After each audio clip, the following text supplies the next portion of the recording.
आचार्य योगेश जी, ब्रह्मचारीगण और प्रबुद्ध श्रोताओं, आज हम एक बहुत ही महत्वपूर्ण विषय पर चर्चा करेंगे और वह विषय है मनुस्मृति और शूद्र। मनुस्मृति में शूद्र सम्मान। हमारा जो हिंदू समाज है ना, ये दुनिया में बहुत विचित्र समाज है। ये दुनिया में जो चीज कहीं नहीं मानी जाती, उस असंभव बात को संभव बना देता है, संभव मान लेता है। यदि हम उसको कहें कि ये संभव नहीं है, असंभव है, तो भी नहीं मानता। आर्य समाज 150 वर्षों से कुछ बातों को कह रहा है कि ये जो बात आप मानते हैं ये अंधविश्वास है और ये संभव नहीं है, लेकिन आज भी नहीं मानता। दूसरी प्रवृत्ति इसकी यह है कि दुनिया के सभी समाज अपने समाज के व्यक्ति को बड़ा बना करके प्रस्तुत करते हैं, लेकिन हिंदू समाज में एक ऐसी प्रवृत्ति है कि वो छोटा बना करके प्रस्तुत करता है। कुछ उदाहरण दे करके ये बात मैं समझाना चाहूंगा आपको।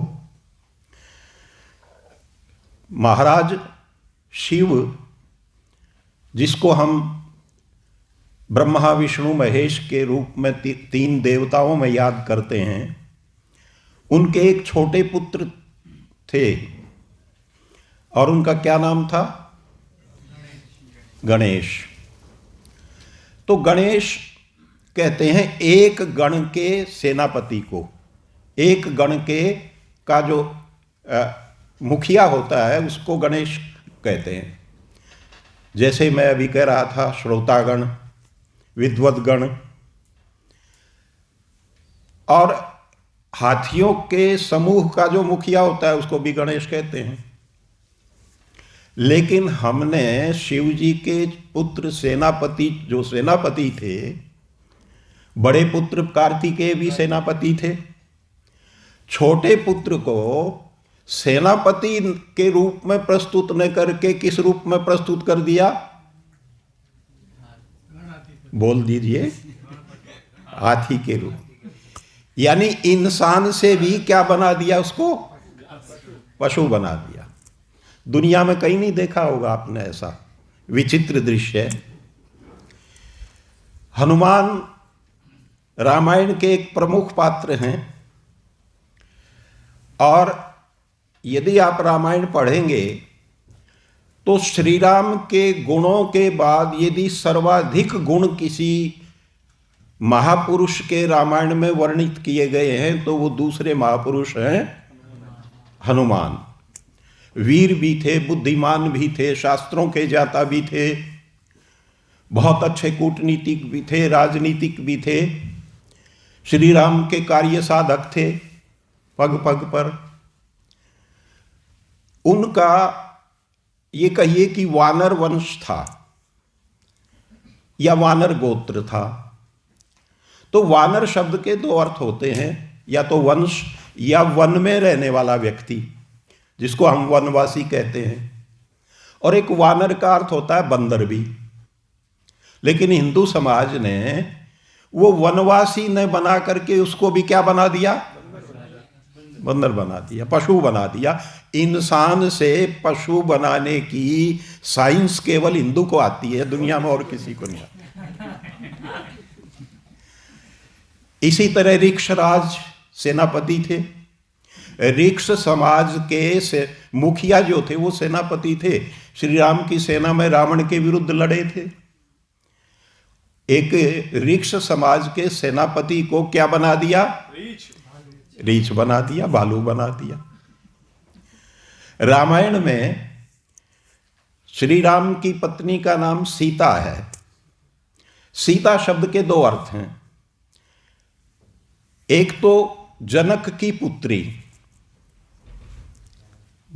और एक सीता का अर्थ है हल चलाने से बनी हुई जो रेखा होती है ना, नहीं मेड़ नहीं, हल चलाने से जो रेखा बनी हुई होती है, हमारे उधर तो उसको खूड बोलते हैं, आप पता नहीं क्या बोलते हैं इधर। हाँ जी, जो भी बोलते हैं आप, यानी हल चलाने से जो रेखा बनती है। अब सैकड़ों स्थानों पर रामायण में ये लिखा हुआ मिलेगा कि जनक की पुत्री है, जनक से उत्पन्न है। जनक भी कहते हैं मेरी पुत्री है, और सीता भी कहती है कि मैं जनक की पुत्री हूं।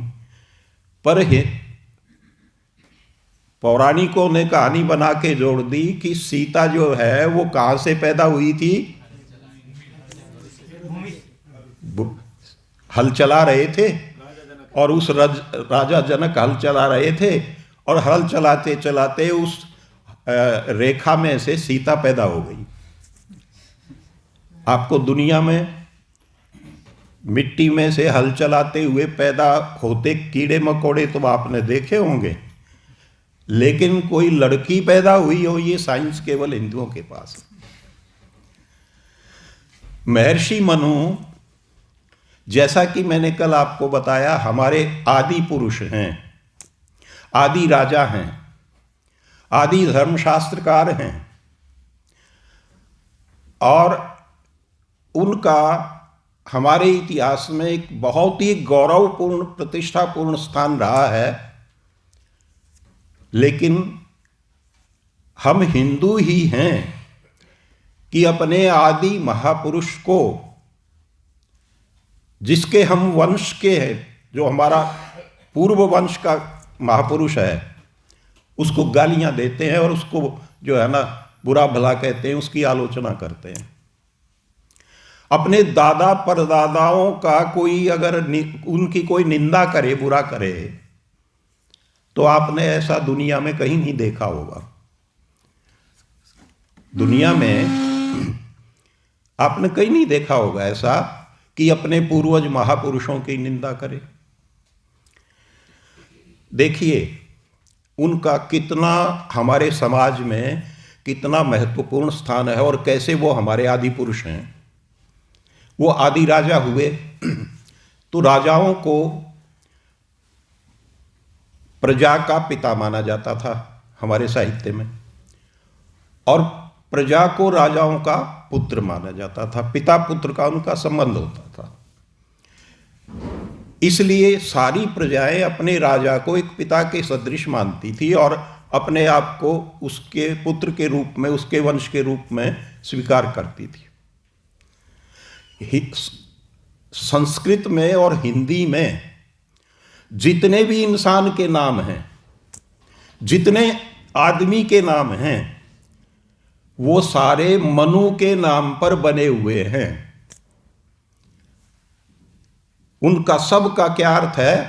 मनुष्य, मनु के पुत्र, मनु के वंशज। देखिए मनुष्य किससे बना है? मनु से। मनुज किससे बना है? मनु से। मनु से जो उत्पन्न हुआ है। मानुष किससे बना है? मनु से। यानी मनु का की ध्वनि उसमें आपको मिलेगी। आप कोई भी शब्द उठा लीजिए, हिंदी का जो भी, संस्कृत का, हमारी लोकल जो भाषाएं हैं, गुजराती में, हरियाणवी में, राजस्थानी में, मनुष्य को क्या बोलते हैं? मानस। ये भी मनु का ही बिगड़ा हुआ रूप है, मनुष्य का मानस का बिगड़ा हुआ रूप है। पंजाबी में मनुख बोल देते हैं उसको। और दूसरी जितनी भारत की भाषाएं हैं, सभी भाषाओं में जो मनुष्य के नाम हैं वो मनु के नाम पर है। मनु की ध्वनि उनमें है, मानव। तो इसका क्या अभिप्राय है? इसका यह अभिप्राय है कि जो अपने आप को मनु की संतान कहते हैं, उनका पूर्वज आदि पुरुष मनु है। वो चाहे तो मनु के वंश से हैं, चाहे मनु की प्रजा रही है, उन्होंने मनु को अपना पिता के रूप में स्वीकार किया था। और केवल इतना नहीं, केवल भारत या भारत के आसपास के प्रदेशों की भाषाओं में नहीं, यूरोपियन भाषाओं में भी जितने नाम हैं उनमें मनु की ध्वनि है। अंग्रेजी में मैन, ग्रीक लैटिन में मन्नोस, और दूसरी भाषाओं में कहीं मन्ना है, कहीं मन्नेस है। इसका अभिप्राय क्या है कि कभी यूरोपियन और भारत के लोग इकट्ठे रहते थे और वो मनु के राज्य के अधीन रहे हैं। मैक्स मुलर स्वयं स्वीकार करता है, और बाइबिल में भी ये बात आती है कि कभी हम जो थे एक जगह थे, हमारी एक भाषा थी,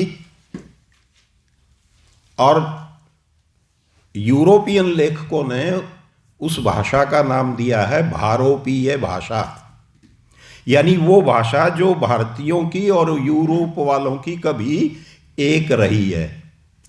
और एक रही है तो इसका मतलब वो कहीं एक स्थान पर पहले परिवार की तरह रहे हैं। तो ऐसे महान आदि पुरुष मनु, जिनके नाम से हमारा वंश जुड़ा हुआ है, हमारा समाज जुड़ा हुआ है, उनकी हम आज अज्ञान के कारण, भ्रांति के कारण निंदा भी करते हैं और तरह तरह के उनके ऊपर आरोप भी लगाते हैं, जबकि वो आरोप तथ्यात्मक नहीं है, वो आरोप सही नहीं है। शूद्रों को लेकर के ये कहा जाता है कि मनु ने जो अपनी मनुस्मृति में विधान किए हैं, शूद्र के साथ में बहुत भेदभाव किया है, बड़ा अन्याय किया है, बड़े अत्याचार किए हैं, और उसको निम्न कहा है, नीच कहा है। मैंने आपको कल भी चर्चा में बताया था कि वैदिक वर्ण व्यवस्था में कहीं भी शूद्र को नीच नहीं माना और न उसको उसकी कहीं निंदा की गई है। आपको 2-3 श्लोक मैंने कहा था कि मैं उनको बार बार दोहराऊंगा, क्योंकि वो मनुस्मृति की व्यवस्था के आधार हैं। तो एक श्लोक तो जो ये बताता है कि वर्ण कितने हैं और वो वर्ण कैसे बनते हैं, वो श्लोक है। ब्राह्मण हैं, क्षत्रियो वैश्य, त्रयो वर्णा द्विजातय, चतुर्थ एक जातिस्तु शूद्र नास्ति तु पंचम। मनु कहते हैं कि मेरी वर्ण व्यवस्था में सिर्फ 4 वर्ण हैं, 5वां कोई वर्ण नहीं। ब्राह्मण क्षत्रिय वैश्य द्विज कहलाते हैं क्योंकि इनके 2 जन्म होते हैं, एक माता पिता से और दूसरा स्नातक रूप में विद्या जन्म होता है, इसलिए ये द्विज कहलाते हैं। और जो ना तो शिक्षा प्राप्त करता और ना इन 3 वर्णों की ट्रेनिंग करता, प्रशिक्षण प्राप्त करता, ऐसा व्यक्ति जो अशिक्षित रह जाता है, किसी भी कार्य को नहीं सीखता, उसका एक जन्म रह जाता है, सिर्फ माता पिता का, विद्या जन्म तो हुआ ही नहीं उसका। तो उस एक जाति का दूसरा नाम है शूद्र। एक जाति का क्या नाम है? शूद्र नाम है। इसमें कहीं भी आपको निंदा वाली बात प्रतीत होती है? नहीं प्रतीत होती है। अब जो एक जाति रहा है जिसने कोई काम नहीं सीखा, कोई ट्रेनिंग नहीं ली, विद्यालय में जाके, गुरु के पास जाकर के, पाठशाला में जाकर के, आजकल के कॉलेज में जाके या विश्वविद्यालय में जाकर के, तो वो क्या काम करेगा? वो शारीरिक श्रम के काम करेगा। पहले भी शारीरिक श्रम के काम करता था ऐसा व्यक्ति, और आज भी वही करता है। जो अनपढ़ होता है या कम पठित होता है, उसको कौन सी नौकरी देती है सरकार? चतुर्थ श्रेणी कर्मचारी की नौकरी देती है ना। उसका काम यही रहता है कि भाई फाइल उठा लाया, पानी पिला दिया, चाय पिला दी, और कोई काम जो उसके ऑफिसर ने बताया वो काम कर दिया। यहाँ चले जाओ, वहाँ चले जाओ। आज भी वही काम सौंपा जाता है अल्प शिक्षित को, अल्प पठित को। यदि किसी के पास में मैट्रिक का सर्टिफिकेट कम से कम होता, नहीं होता, तो उसको इसी काम पर लगाते हैं ना। तो पहले भी इसी काम पर लगाते थे। तो शूद्र शब्द जो है वो उसके व्यवसाय का वाचक है, जैसे ब्राह्मण, क्षत्रिय और वैश्य व्यवसाय के वाचक हैं। यानी वो जो काम करता है उसके काम के अनुसार सिर्फ उसका नाम है, उसमें कोई निंदा या बुराई वाली या निम्नता वाली बात नहीं है। शूद्र संस्कृत का शब्द है। तो इसका क्या अर्थ है? धातु प्रत्यय के अनुसार इसके 2-3 अर्थ हैं। एक तो अर्थ है आशूद्रवती वा, शूद्रवती या आशूद्रवती वा। इसका अर्थ है जो नौकरी लगाने वाले की आज्ञा के अनुसार इधर उधर जाने आने का काम करता है। और दूसरा है शोच्याम स्थितिम आपन्न इति शूद्र। उसको हर समय ये एक शोक का भाव बना रहता है, दुख का भाव बना रहता है कि अच्छा होता मैं भी अफसर बन जाता, बड़ा बन जाता, क्लास 1 बन जाता, क्लास 2 बन जाता, और कुछ नहीं तो क्लास 3 बन जाता। अनपढ़ रह गया मैं तो ये सारे शारीरिक कार्य मुझे करने पड़ रहे हैं। तो इनमें ये संस्कृत के अर्थ जो हैं, इनमें आपको कहीं कोई निंदा की बात लगी? कोई नहीं। केवल उसके कार्य का बोध कराने वाला शब्द है ये। जैसे ब्राह्मण के कार्य के आधार पर ब्राह्मण नाम है, क्षत्रिय के कार्य के आधार पर क्षत्रिय नाम है, वैश्य के कार्य के आधार पर वैश्य नाम है। तो इसी प्रकार जो है, जैसे इनका नाम है, ऐसे ही शूद्र का उसके कार्य के आधार पर यह नाम रखा गया है। हम जो भी विवरण पढ़ते हैं प्राचीन साहित्य में, उसमें शूद्र के 3 अर्थों के विवरण मिलते हैं। एक तो ये मिलता है कि नियुक्त करने वाले की आज्ञा के अनुसार इधर उधर आने जाने का कार्य करता है। एक उसका मिलता है कि वो पालन पोषण करता है, जिसके यहां काम करता है उसका पालन पोषण करता है वो। तो पालन पोषण करने वाला, नियोक्ता के अनुसार इधर उधर जाकर के कार्य संपादन करने वाला, और आने जाने का काम करने, पैरों से आने जाने का काम करने वाला। इस कारण से पैरों की तुलना में शूद्र वर्ण की रचना बतलाई गई है। अश्व को भी शूद्र कहा है ब्राह्मण ग्रंथों में। क्यों कहा है? कि अश्व का भी क्या काम है? आने जाने का, चलने का काम है। वो ले जाता है, लाता है अपना जो भी उसका सवार होता है उसको। पृथ्वी को भी शूद्र कहा है।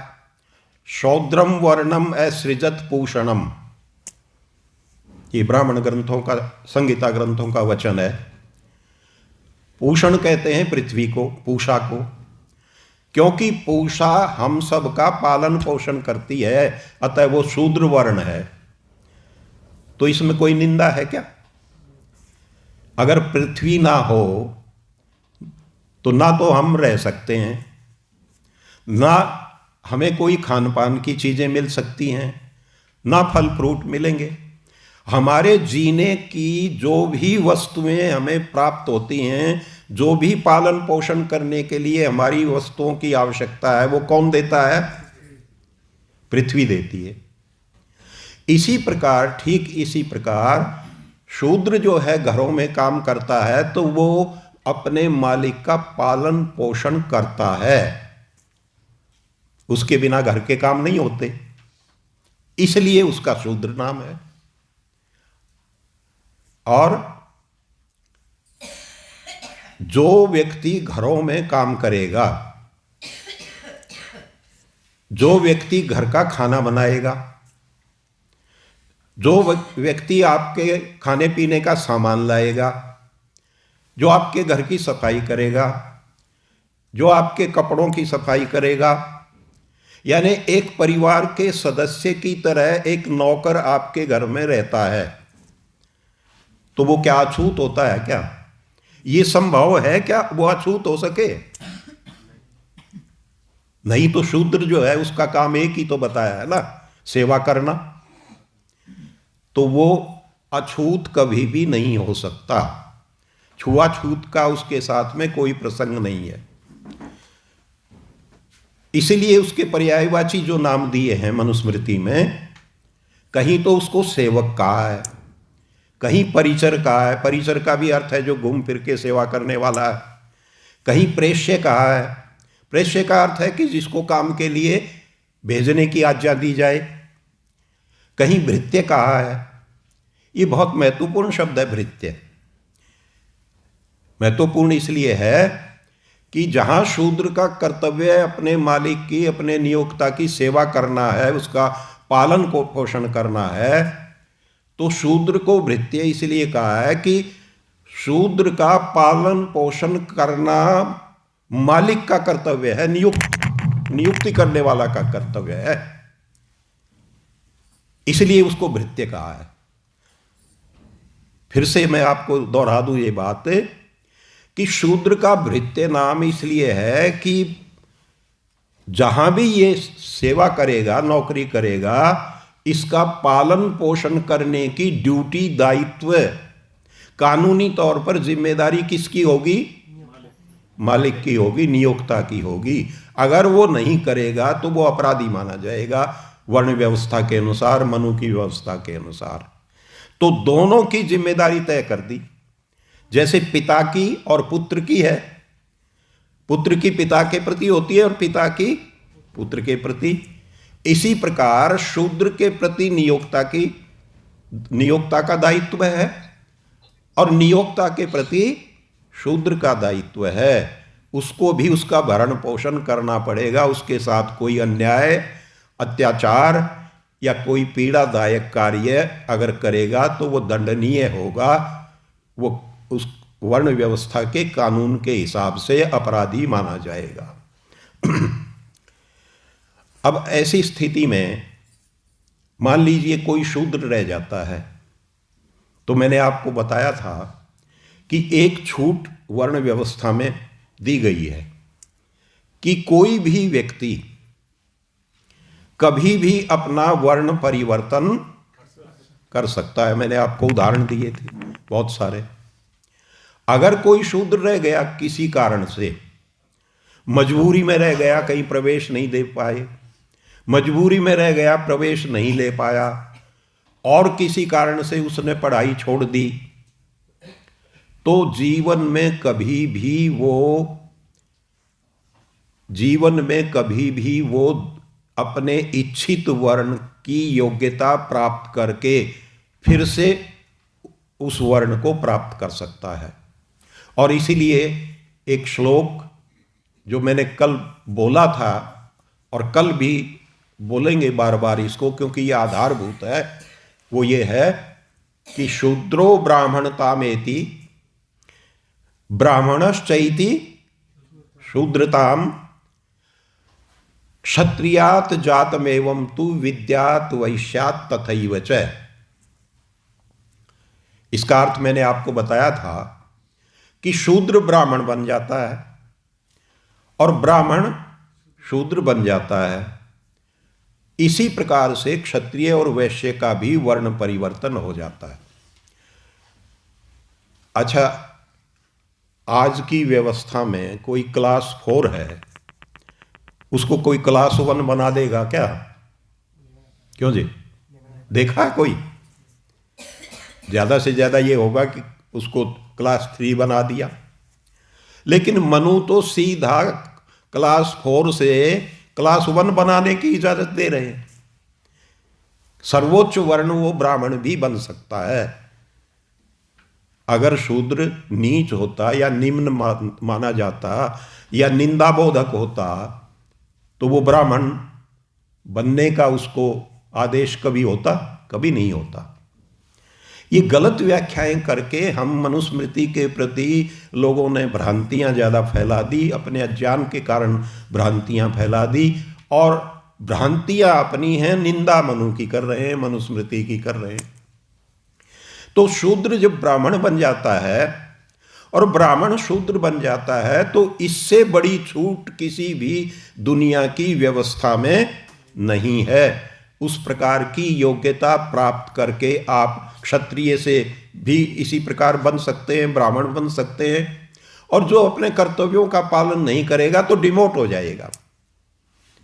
जैसे आज की सरकारी व्यवस्था में डिमोट भी और प्रमोट भी दोनों होते हैं। तो व्यवस्था की जो मूल बात है वो दोनों की समान है, आज की भी और पुरानी भी। हमारे केवल सोचने का अंतर है। तो इस प्रकार मनु की वर्ण व्यवस्था के ये विधान जो शूद्र के विषय में हैं, मैंने आपके समक्ष रखे। अब मैं आपको मनु का एक ऐसे विधान, मनु के एक ऐसे विधान को बतला रहा हूं, उसकी चर्चा कर रहा हूं, जो आपको विश्व की किसी संस्कृति में नहीं मिलेगा। इतना आदर्श, इतना मानवीय विधान है कि आपको दुनिया की किसी संस्कृति में आज भी नहीं मिलेगा, और शायद इतिहास में भी कभी नहीं रहा। और वो क्या है? वो ये विधान है, भुक्तवत्सु अथ विप्रेषु स्वेषु भृत्येषु चैव हि भुंजी याताम ततः पश्चात अवशिष्टम तु दंपति। देखिए, जब हमारे घर में कोई मेहमान आते हैं, कोई विद्वान आते हैं, कोई सन्यासी आते हैं, कोई बड़े व्यक्ति आते हैं, तो हम पहले खुद भोजन करते हैं या उनको भोजन कराते हैं? उनको कराते हैं। किस लिए कराते हैं पहले उनको? क्यों कराते हैं जी? सम्मान देने के लिए। ठीक है ना? और अगर यही काम शूद्र के साथ किया जाए तो वो सम्मान होगा कि उसका असम्मान होगा? तो ये सम्मान कौन देता है? दुनिया के अंदर ये सम्मान अगर किसी ने दिया है तो मनु ने अपनी वर्ण व्यवस्था में दिया है, वैदिक वर्ण व्यवस्था ने दिया है। संसार में कोई संस्कृति, कोई व्यवस्था ये सम्मान नहीं देती। मैंने जो श्लोक आपके सामने प्रस्तुत किया है, इसका अर्थ है मनु वैदिक गृहस्थ को, आर्य गृहस्थ को ये आदेश देते हैं कि भुक्त वत्सु अथ विप्रेषु, विद्वानों के भोजन कर लेने के बाद, पहले विद्वानों के भोजन कर लेने के बाद और अपने भृत्यों के भोजन कर लेने के बाद, अपने शूद्र जो भृत्य नौकर हैं उनके भोजन करने के बाद, भुंजी याताम ततः पश्चात अवशिष्टम तु दंपति, जो बचा हुआ भोजन है वो वैदिक गृहस्थ खाए, वैदिक दंपति खाएं, आर्य दंपति खाएं। आपने कहीं कभी सुना है ये कि कहीं दुनिया में ऐसी व्यवस्था हो? नहीं है। केवल वैदिक वर्ण व्यवस्था में, मनु की वर्ण व्यवस्था में शूद्र को इतना सम्मान दिया गया है कि जिस व्यक्ति ने हमें खाना बना के दिया है, जो दिन भर हमारा काम करता है, तो भोजन कराने का समय आए तो वैदिक दंपति, वर्ण व्यवस्था का जो दंपति है, वो पहले अपने उस भोजन बनाने वाले नौकर को खिलाए, और जो भोजन बचा है उसके बाद, सबके बाद स्वयं भोजन करे। इतना बड़ा सम्मान जिस शूद्र को दिया गया है और जिसका ध्यान रखा है पालन पोषण का, क्या ऐसे व्यक्ति को हम शूद्र के लिए अन्यायकर्ता या अत्याचार करता कह सकते हैं? अगर हम कहते हैं तो हमारी अज्ञानता, हमारी मूर्खता है, और हमारा उल्टा मनु के प्रति अन्याय है, मनु के प्रति हम अत्याचार करते हैं, ऐसा कह करके। आप सोचते होंगे कि क्या ऐसा हो सकता है? एक छोटे से सामान्य उदाहरण द्वारा मैं आपको समझाना चाहता हूं कि ऐसा हो जाता है, होता है कभी कभी। जो लोग अपनी गाड़ी रखते हैं और ड्राइवर रखते हैं, तो कभी कभी ऐसा होता है कि मालिक ये कह देता है कि पहले ड्राइवर को खिला दो। बहुत अब प्रसंग आते होंगे आपके ऐसे, तो खिलाते हैं ना आप पहले। जो आपका सेवक है उसको खिलाते हैं ना पहले। तो जैसे हम कभी कभी खिलाते हैं सेवक को पहले कि भाई इनको पहले खिला दो, ये वैदिक गृहस्थ की, मनु के गृहस्थ की ये रोजाना की नित्यचर्या थी, दिनचर्या थी ये, कि प्रतिदिन उसको ऐसा कार्य करना चाहिए। अब आपको मैं एक ऐसी ही महत्वपूर्ण दूसरी चर्चा आपको बताना चाहता हूं।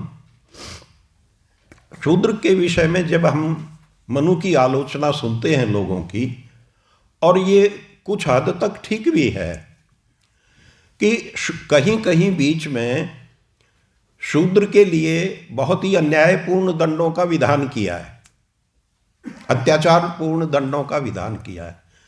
पर मैं आपको कल बार बार ये बता चुका हूं कि ये जो भेदभाव हुआ है, चारों वर्ण बराबर हैं। ये जो भेदभाव हुआ है, ये वर्ण व्यवस्था जब तक थी लागू तब उसमें नहीं हुआ। ये तब हुआ जब हमारे समाज में जातिवाद पनपा, और जातिवाद ने ऊंच नीच की, छुआछूत की भावना, भेदभाव की भावना पैदा की। उससे पहले नहीं था। शूद्र को जो हम नीच या निंदित कहने लगे, ये भी जातिवाद के समय में कहने लगे, वर्ण व्यवस्था के समय में नहीं था। लेकिन आश्चर्य की बात यह है कि जातिवादी लोगों ने जो मिलावटें की, शूद्रों को अपमानित करने के लिए या नीचा दिखाने के लिए। देखो, चार वर्ण हैं तो चार वर्णों का एक परिवार है, एक समाज है अपना। उनमें कोई ऊंच नीच वाली बात, छुआछूत वाली नहीं हो सकती, ये मैं बार बार आपको कह रहा हूं। लेकिन जब संघर्ष हो जाता है किसी भी जाति में, किसी भी गुट में, किसी भी देश में, तो वो एक दूसरे को नीचा दिखाने की कोशिश करते हैं। तो जातिवाद में शूद्रों को ये प्रयत्न किया गया नीचा दिखाने का। लेकिन आश्चर्य की बात यह है कि मनुस्मृति में ऐसे श्लोक भी हाजिर रह गए, विद्यमान रह गए, जिनमें शूद्र को कम दंड देने का विधान है और ब्राह्मणों को ज्यादा दंड देने का विधान है। तो अब वही बात आ गई कि अगर परस्पर विरोध हो, दो तरह की बातें हों, सेल्फ कंट्राडिक्टरी जिसको कहते हैं वो हो, तो ऐसे में एक ही बात सही होगी, दो बात तो सही नहीं हो सकती।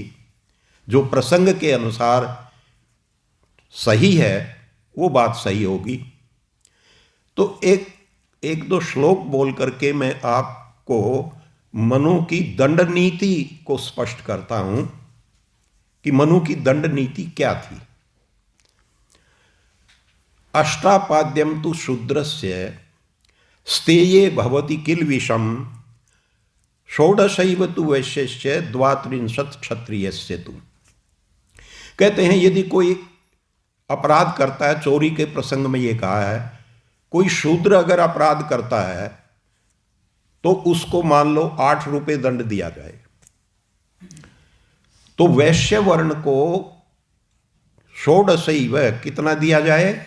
8 दूनी 16 रुपए का दंड दिया जाए, यानी दुगना दंड दिया जाए शूद्र से।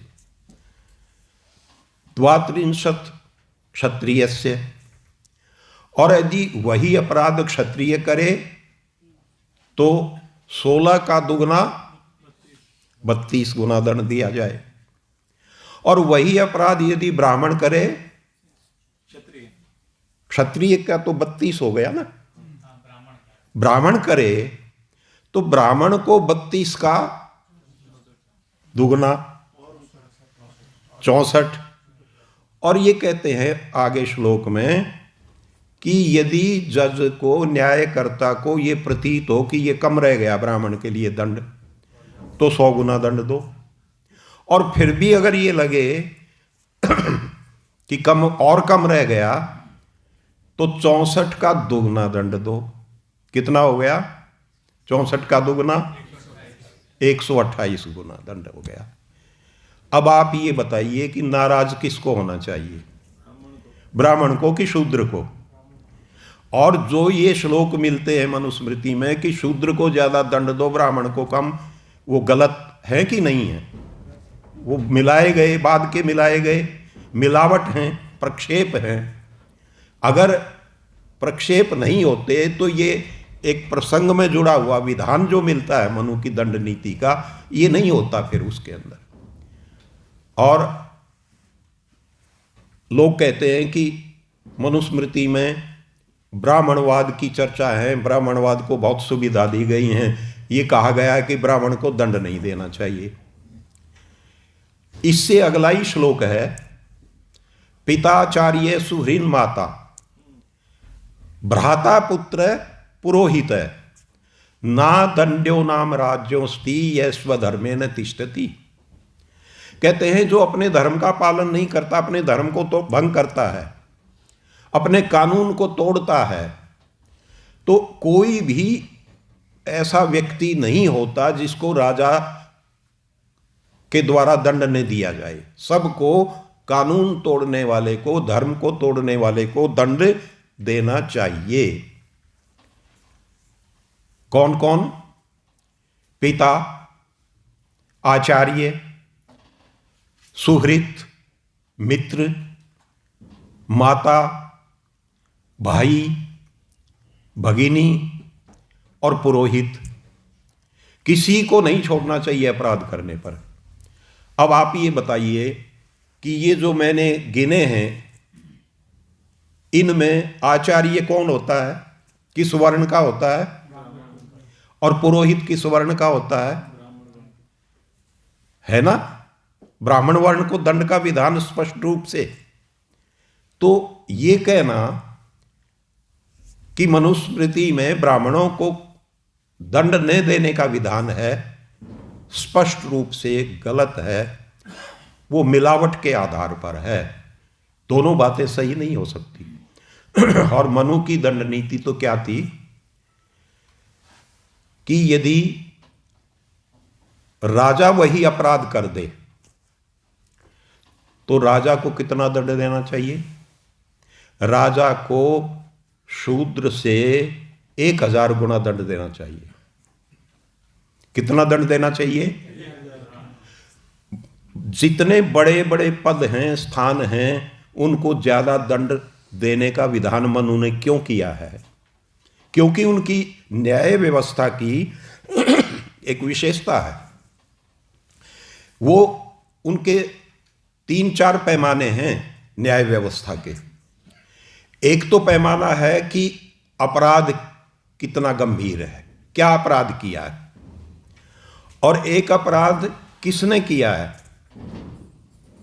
और एक है कि अपराध का समाज के ऊपर क्या दुष्प्रभाव पड़ा है।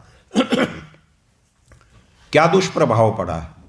इन 3 बातों को देख करके मनु कहते हैं कि जो जितना जिम्मेदार है, जितना समझदार है, जितना कानून का जानने वाला है, उसको उतना ही दंड ज्यादा दिया जाना चाहिए। क्योंकि शूद्र तो अनपढ़ होता है, अशिक्षित होता है, वो तो अज्ञान में अपराध कर जाता है। और ये लोग जो अपराध करते हैं ये जानबूझ के करते हैं, जानते हुए करते हैं। तो दंड अनजाने में किए अपराध को ज्यादा मिलना चाहिए कि जाने में किए हुए को मिलना चाहिए। तो ये मनु की न्याय व्यवस्था है। आज की न्याय व्यवस्था की हम तुलना करके देखें। जैसा कि मैं चर्चा कर रहा हूं, अगर कोई अशिक्षित व्यक्ति है, क्लास 4 का व्यक्ति है, कोई रिक्शा पुलर है, कोई मजदूरी का काम करने वाला है, वो अशिक्षित होता है। वो भी, उसको बेचारे को अपना मुश्किल से इतना वेतन मिलता है या इतना पैसा मिलता है कि मुश्किल से गुजारा कर पाता है। उसके बाद बड़े ऑफिसर हैं, उसके अनुसार उनको सुविधाएं मिलती हैं, वेतन मिलते हैं, उनका सम्मान भी होता है। जो सम्मान क्लास 1 का होता है, बड़े अफसर का होता है, बड़े राजनेता का होता है, वो नीचे वाले का तो नहीं हो सकता ना। लेकिन जब दंड देने की बात आती है तो यूं कहते हैं हम सबको समान दंड देते हैं। सुविधाएं, वेतन, सम्मान तो ज्यादा अलग अलग है, और दंड देने की बात आती है तो समान दंड की बात की जाती है। तो मनु की व्यवस्था में और आज की न्याय व्यवस्था में जो अंतर है, न्यायोचित आपकी दृष्टि में कौन सा ज्यादा है? मनु का विधान जो है वो ज्यादा न्यायोचित है। क्योंकि समान दंड की जब बात करते हैं हम, तो बड़े बड़े साहूकार, बड़े बड़े जो पदाधिकारी, बड़े वो हैं, वो तो कोई न कोई रास्ता निकलने का अपना रस्सी तुड़वा के निकल जाते हैं। गरीब जो है वो फंस जाता है। और आप जेल के आंकड़े देखेंगे तो उच्च वर्ग के लोगों को आप पाएंगे कि बहुत कम मिलेंगे, और निम्न वर्ग के लोगों से जेलें भरी हुई हैं, क्योंकि ना उनकी तारीख आती, ना उनकी जो है ना पैरवी करने वाला कोई होता, ना उनको जो है जमानत मिलने का मौका होता। तो मनु का, हमारी वैदिक न्याय व्यवस्था का ये सिद्धांत था कि जिस आधार पर हम उनको जो है वेतन देते हैं, सुविधाएं देते हैं, सम्मान देते हैं, जिसका जितना सम्मान है, उसको अपराध करने पर उतना ही ज्यादा दंड मिलना चाहिए। एक बात कह करके मैं अपने वक्तव्य को पूर्ण करूंगा समयानुसार।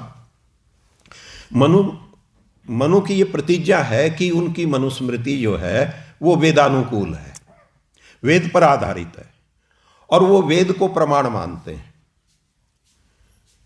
वेद को परम प्रमाण मानते हैं कि कोई भी बात मेरी मनुस्मृति में वेद के विरुद्ध नहीं है, न होगी। अगर है तो इसका मतलब ये है कि वो बाद की किसी दूसरे की मिलावट की हुई है। कई मंत्र हैं, आपको एक दो मंत्र बोलता हूं मैं, कि प्रियम मा कृणु देवेषु, प्रियम राजसु मा कृणु, प्रियम सर्वस्य पश्यत उत शूद्रे उतारिये। वेद कहता है कि मुझे ब्राह्मणों का प्रिय बनाओ, मैं ब्राह्मणों से प्रेम करूं, ब्राह्मण मुझसे प्रेम करें।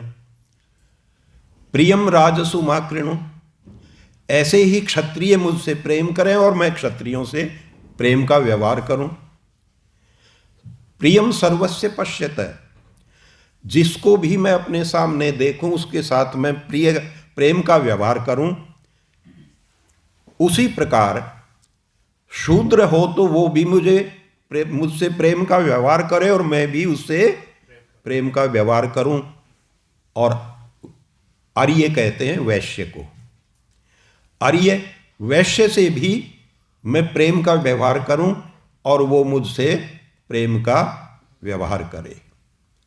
तो शूद्र से जो ब्राह्मण के प्रति व्यवहार की बात कही गई है प्रेम की, वही व्यवहार वेद में शूद्र के प्रति कही हुई है। किसी भी वर्ण के साथ में कोई भेदभाव नहीं है।